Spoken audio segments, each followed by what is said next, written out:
નમસ્કાર, પ્રણામ, સ્વાગત છે તમારું એક નવા વિડીયોમાં। મિત્રો, જો તમને આજનો આ વિડીયો પસંદ આવે તો વિડીયોને લાઈક, શેર અને આપણી ચેનલને સબસ્ક્રાઇબ જરૂર કરજો।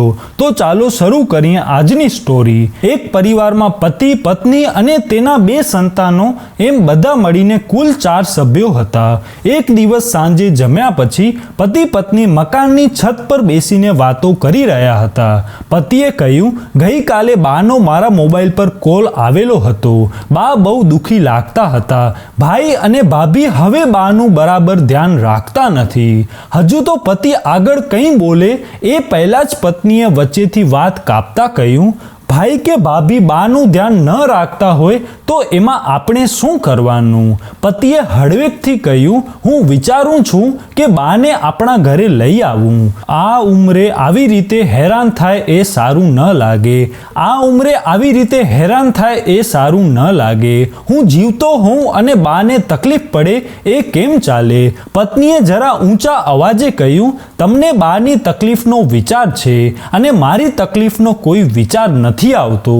બા આવશે એટલે મારું કામ વધી જશે, મારી સ્વતંત્રતા છીનવાઈ જશે, મારે એમની સેવામાં રહેવું પડશે। એ બધું મને ન પોસાય, માટે મહેરબાની કરીને આજ પછી આવી વાત કરતા જ નહીં। તમને બહુ એવું લાગતું હોય તો બા પાસે આંટો મારી આવજો, પણ બા મારા આ ઘરમાં ના જોઈએ। બીજા દિવસે પત્ની કોઈ કામ માટે બહાર ગઈ એટલે પતિ બાને એમના ઘરે તેડી લાવ્યો। નીચેના રૂમમાં બા માટે રહેવાની વ્યવસ્થા કરી। પત્ની જ્યારે બહારથી ઘરે આવી ત્યારે એમણે નીચેના રૂમનો કેટલોક સામાન બહારના હોલમાં પડેલો જોયો। એમણે પતિને પૂછ્યું, આ સામાન રૂમમાંથી કેમ બહાર કાઢ્યો?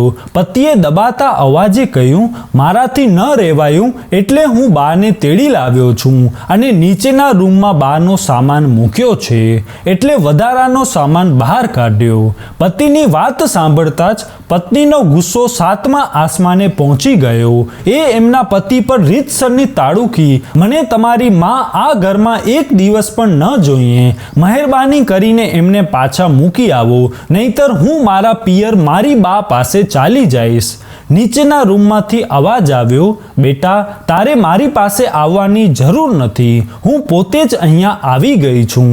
જમાઈ એના બાને નહીં, તારી બાને લાવ્યા છે, કારણ કે એના ભાઈ ભાભી નહીં, તારા ભાઈ ભાભી તારી બાને હેરાન કરતા હતા। પોતાની માનો અવાજ સાંભળીને પતિનો ગુસ્સો એક ક્ષણમાં અદૃશ્ય થઈ ગયો।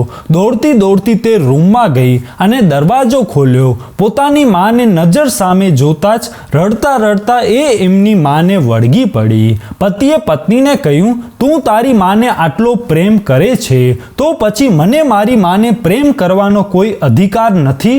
દરેક સ્ત્રી પોતાના માતા પિતાને જેટલો પ્રેમ કરે છે એટલો જ પ્રેમ જો એમના સાસુ સસરાને કરી શકે તો કોઈ દીકરા એના મા બાપથી જુદા ન રહે। દીકરી તરીકે તમારા માતા પિતાને તમારા ભાઈ અને ભાભી સાચવે એવું ઈચ્છો છો તો પછી વહુ તરીકે તમારા સાસુ સસરાને સાચવવામાં શું તકલીફ પડે છે?